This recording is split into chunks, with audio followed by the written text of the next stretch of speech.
Hello friends, जय सिया राम। आज मैं आपके साथ दोबारा जुड़ी हूँ कुछ न्यू न्यूमेरिकल्स के साथ। कुछ जो प्रीवियसली आस्क्ड न्यूमेरिकल्स हैं वही उन्हीं से रिलेटेड कुछ मिलते जुलते न्यूमेरिकल्स के साथ जो आपको आपके नेट एग्ज़ाम में हेल्प करेंगे। अब कल मैंने आपको एक न्यूमेरिकल बताया था पीएच के ऊपर। अब सिमिलर वैसा न्यूमेरिकल एक और आ सकता है जिसमें आपको पीएच की जगह पीओएच पे न्यूमेरिकल आ सकता है। ये न्यूमेरिकल पूछा गया है प्रीवियस ईयर्स में।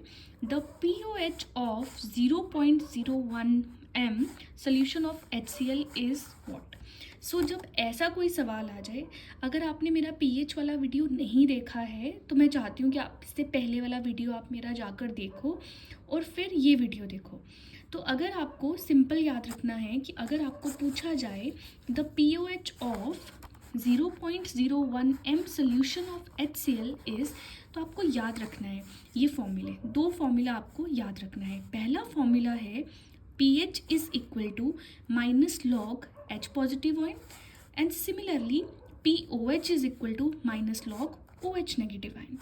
जब ये आप दो फॉर्मूले याद कर लोगे तो हम ये वाला फॉर्मूला लगाएंगे यहाँ पे, pH is equal to minus log H positive. अब हमें पता है pH is equal to minus log H positive की जगह हमने क्या लिख लिया, ये जो मोलैरिटी हमें गिवन है 0.01। जब हम इसको फर्दर सॉल्व करेंगे तो pH is equal to minus log, इसको जब हमने ब्रेक किया तो इट विल बिकम 1/1000। देन हम इसको सिंप्लीफाई करेंगे। We all know 1000 is what, 10 की रेज़ टू पावर 3। सिमिलरली जब ये ऊपर चला जाता है तो ये पॉजिटिव नेगेटिव बन जाता है। It will become minus log 10 की रेज़ टू पावर -3। इसके बाद अब ये वही फॉर्मूला है लॉग m इंटू n, तो जिसका फॉर्मूला है n log m। तो जब आप इसको ऐसे सॉल्व करोगे तो आपका आंसर आ जाएगा 3। तो दैट मीन्स आपका pH क्या आ गया, 3 आ गया। बट इन क्वेश्चन आपको POH पूछा गया है, तो सबसे पहले आप pH सॉल्व करोगे जो आपका 3 आ चुका है। देन एक लास्ट फॉर्मूला आपको याद करना है pH प्लस POH जो आपका 14 के बराबर होता है। नाउ pH आपको पता लग गया है कि वो 3 है, POH आप फाइंड कर सकते हो, 14 - 3 इज़ इक्वल टू 11। आप अगर इस सवाल को ध्यान से देखो, you can take screenshot if you want. तो ये बहुत इजी है, आपको बिल्कुल घबराना नहीं है। सबसे पहले अगर आपको pH पूछा जाए तो आपको ये फॉर्मूला लगा के pH minus log H positive ये भरना है आपको जो वैल्यू है, तो आपको pH निकाल लेना है। और अगर उन्होंने पूछ लिया कि POH निकालो तो आपको क्या करना है, सिंपल ये फॉर्मूला यूज़ करना है कि pH प्लस POH आपका 14 होता है, pH हमने निकाल लिया तो POH हमारा 11 आ गया।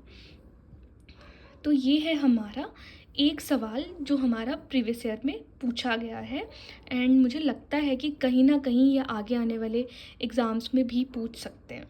ये आपका पहला सवाल हो गया। नाउ अब हम दूसरे सवाल की तरफ जाएंगे। ये भी काफ़ी बार पूछा जाता है, जब मैंने अपना JRF किया था तब भी ये सवाल आया था। नेक्स्ट क्वेश्चन है आपका कि at 25 degree Celsius and 1 atmospheric pressure 1 ppm concentration of sulphur dioxide is equal to. अगर 25 डिग्री सेल्सियस टेम्परेचर है एंड 1 एटमॉस्फेरिक प्रेशर आपका प्रेशर है ये आपका, तो आप बताओ 1 ppm means 1 parts per million concentration of sulphur dioxide किसके बराबर होगी। देखने में ये सवाल लग रहा है कि कितना कॉम्प्लेक्स है, बट बहुत इजी है। सिर्फ एक सिंपल से फॉर्मूले के साथ ही आप सॉल्व कर लोगे। और वो फॉर्मूला क्या है, ये है मिलीग्राम। आपको बस ये फॉर्मूला याद रखना है। मुझे पता है कि एग्ज़ाम्स में बहुत कम टाइम होता है और काफ़ी प्रेशर होता है, तो इंस्टेड कि आप ज़्यादा कुछ याद रखो, आपको बस सिंपल सा अभी के लिए ये फॉर्मूला याद रखना है जब भी कोई ऐसा सवाल पूछे। The formula is milligram per metre cube is equal to concentration in ppm into molecular weight, जो भी दिया गया है उसका मॉलिक्यूलर वेट, डिवाइडेड बाई 24.45। बस एक सिंपल फॉर्मूले से आपका ये पूरा सवाल सॉल्व हो जाएगा। हमें क्या याद रखना है, this is milligram per metre cube. अब कॉन्सेंट्रेशन इन ppm, तो ppm में कितनी कॉन्सेंट्रेशन दी गई है, 1 दी गई है, 1 भर दिया। सेकेंड है मॉलिक्यूलर वेट, तो मॉलिक्यूलर वेट किसका, सल्फर डाइऑक्साइड का। आपको पता है एटॉमिक मास S का कितना होता है 32 और ऑक्सीजन का कितना होता है 16, तो ऑक्सीजन के 2 हैं तो 16 इंटू 2, तो 32 + 32 हो गया 64। ये बहुत इजी है, जल्दी जल्दी आप, अगर आपको नहीं पता है तो आप ऐसे इसको निकाल सकते हो। सो concentration in ppm 1, molecular weight of SO2 your 64 divided by this 24.45. So your answer will be 2.617 milligram per metre cube. But आपने देखना है कि आपका जो आंसर्स हैं, ऑप्शंस हैं, वो किस में दिए गए हैं, माइक्रोग्राम में। तो सिंपल है, जब हम मिलीग्राम, और ये फॉर्मूला है मिलीग्राम पर मीटर क्यूब का, इसलिए आपका आंसर इसमें है। तो जब आपको मिलीग्राम पर मीटर क्यूब को माइक्रोग्राम में कन्वर्ट करना है तो आप उसको 1000 से मल्टीप्लाई करोगे, तो आपका ये कन्वर्ट हो गया और आ गया 2617 microgram per metre cube. But answers में ये इससे मैच नहीं हो रहा, बट क्लोज किसके है ये, इसके। सो आपका ये जो आंसर है वो हो जाएगा 26, थर्ड ऑप्शन। आई होप आपको ये समझ आ गया है। अगर आपको नहीं आया है तो आप एक बार इसको ध्यान से देख लीजिए। सिंपल एक फॉर्मूले से आपको ये सारा आपका सवाल जल्दी से कर लेना है। क्या, कॉन्सेंट्रेशन बहुत इजीली यहाँ पे दी गई है, मॉलिक्यूलर वेट आपको पता है कैसे निकालते हैं, इसका एटॉमिक मास प्लस इसका एटॉमिक मास वो होता है मॉलिक्यूलर वेट। ये आपने डिवाइड किया 24.45 के साथ, तो आपका आंसर आ गया ये। बट अगर आपको इतना झंझट नहीं लेना है कि माइक्रोग्राम में कन्वर्ट करना है, तो आपको बस इतना आप थोड़ा दिमाग में रख सकते हो कि इससे रिलेटेड ही आंसर होगा। सो इससे रिलेटेड आपका जो ऑप्शन होगा आपको वो लगा देना, राइट। अभी आप इसको देख लो, लास्ट में मैं वीडियो टर्न करके आपको टाइम दूंगी अगर आपको स्क्रीनशॉट लेना है। अब सिमिलर ऐसा एक और सवाल पूछा गया था, वो था, थोड़ा घुमा के पूछ सकते हैं, आपको पता है सवाल इजी होता है, बस घुमा देते हैं, बट आपको नहीं घूमना, आपको काम डाउन होके करना है। So your question is 2 ppm of carbon monoxide at 25 degree Celsius and 76 millimeter mercury pressure is equal to what? Similar सवाल है, इसमें भी आपको यही लगाना है, microgram per metre cube, concentration in ppm into molecular weight upon 24.45। Concentration क्या दी गई है, 2 दी गई है। मॉलिक्यूलर वेट कार्बन मोनोऑक्साइड का कितना है, 28 है। कैसे, कार्बन का है 12, ऑक्सीजन का है 16, तो ये है 28। तो आपने इसको किया इससे मल्टीप्लाई, डिवाइड किया इससे, तो ये आ गया आपका 2.290 milligram per metre cube. But अगर ऑप्शन दिया जाएगा माइक्रोग्राम में तो आपको 1000 से मल्टीप्लाई करके जो इससे आसपास आंसर है अगर ये दिया है तो उसको लगा देना। बस स्टूडेंट्स, मैं आपको बस एक छोटा सा इसमें अब एक चीज़ बताऊंगी। एक चीज़ याद रखना कि अगर आपको यहाँ सिर्फ एक छोटा सा आपको चीज़ याद रखनी है, अगर यहाँ 25 डिग्री सेल्सियस है तो आपको 24.45 से डिवाइड करना है, राइट। लेकिन अगर 0 डिग्री सेल्सियस है, जैसे यहाँ पे अगर 0 डिग्री सेल्सियस पूछा जाएगा सवाल में, तो आपको 22.4 से डिवाइड करना है। कुछ मुश्किल नहीं है। अगर सवाल में 25 डिग्री है तब ही आप 24.4 के साथ डिवाइड करोगे, बट अगर उन्होंने डिग्रीज चेंज करके 0 डिग्री में बदल दिया है तो आप 22.4 के साथ डिवाइड करोगे। मतलब अगर यहाँ पे 25 की जगह 0 होता तो आप किससे डिवाइड करते, 24 के साथ डिवाइड नहीं करते बल्कि 22.4 के साथ डिवाइड करते।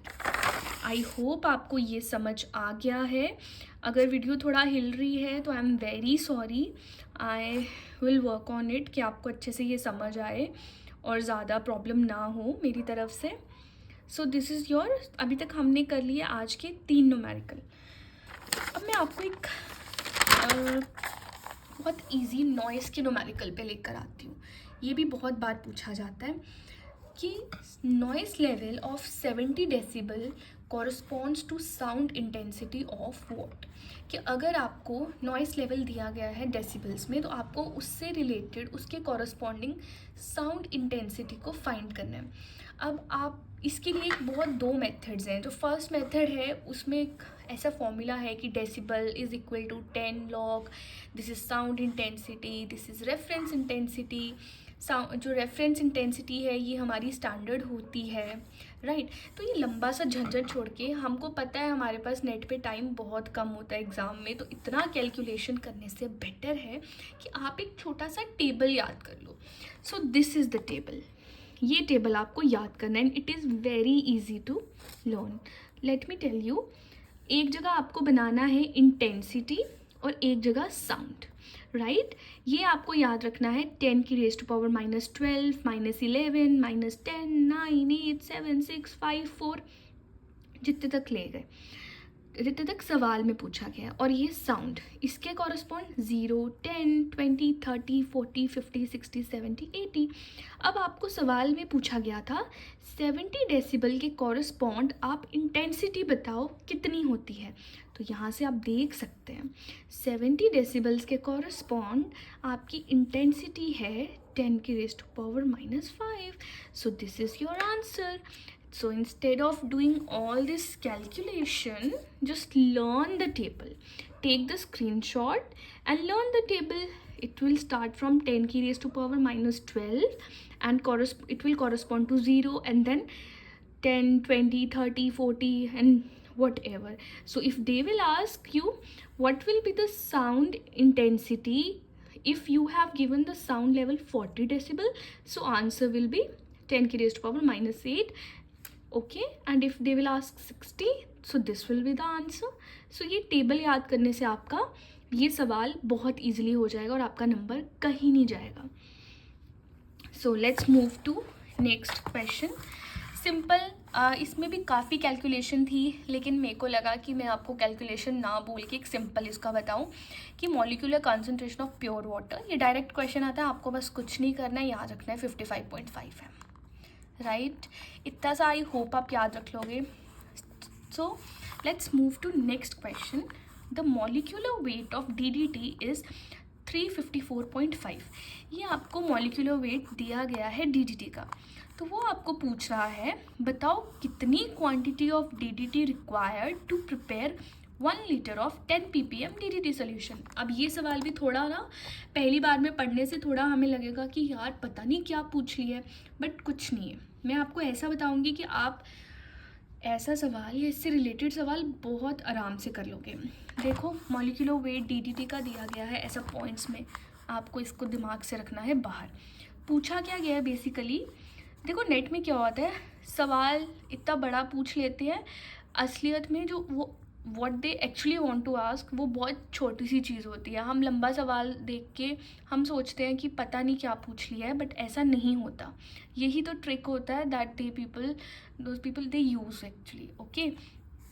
सो उन्होंने सिंपल पूछा है कितनी what is the quantity of DDT that is required to prepare the 1 litre of 10 ppm DDT solution. अब देखो आपको क्वांटिटी पूछी गई है, आपको सिंपल याद रखना है 1 ppm बराबर होता है 1 मिलीग्राम पर लीटर के. इतना याद रख सकते हो आप. 1 ppm is equal to this. तो इसका मतलब 10 ppm किसके बराबर होगा, 10 मिलीग्राम पर लीटर. तो उन्होंने आपको पूछा क्या है, उन्होंने पूछा कितनी quantity of DDT will be required. So this is the quantity. This is the very easy question I think. तो आपको समझ आया what they want to ask. उन्होंने ऐसे ही पूछा कि मॉलिक्यूलर वेट दे दिया आपको डराने के लिए. देन दे आस्क कितना DDT का क्वांटिटी भाई रिक्वायर्ड होगा कि अगर आपको 10 ppm DDT सोल्यूशन बनाना है, राइट. तो 10 ppm बनाने के लिए कितना क्वांटिटी चाहिए.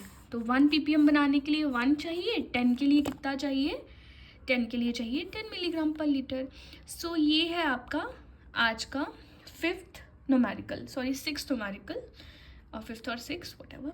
सो आई होप आपको ये अच्छे से समझ आए हैं, और ये आपको कल के न्यूमेरिकल और आज के न्यूमेरिकल आई होप आपको हेल्प करें, और आप भी सब नेट JRF अच्छे से क्लियर करके अच्छी अच्छी यूनिवर्सिटीज़ में अपना रिसर्च कंटिन्यू करो. अगर आपको किसी भी न्यूमेरिकल में कोई भी कन्फ्यूज़न है, you can ask me, you can comment also अगर आपको कोई टॉपिक है ऐसा जो आपको समझ नहीं आ रहा है नेट से रिलेटेड, या आप चाहते हो कि उसमें से मैं आपको कुछ क्वेश्चंस बता दूं जो फ्रीक्वेंटली उससे पूछे जाते हैं उस टॉपिक से, तो आप मुझे वो टाइप करके बता सकते हो, कमेंट कर सकते हो, उसमें आई विल मतलब डेफिनेटली हेल्प यू पीपल। सो मैं आपको भी हर एक क्वेश्चन पे थोड़ा थोड़ा सेकंड्स के लिए वहाँ पॉज कर रही हूँ, आप अच्छे से वो स्क्रीनशॉट ले सकते हो अगर आप चाहते हो तो। सो this is the first numerical, this is the second one, now this is the third one,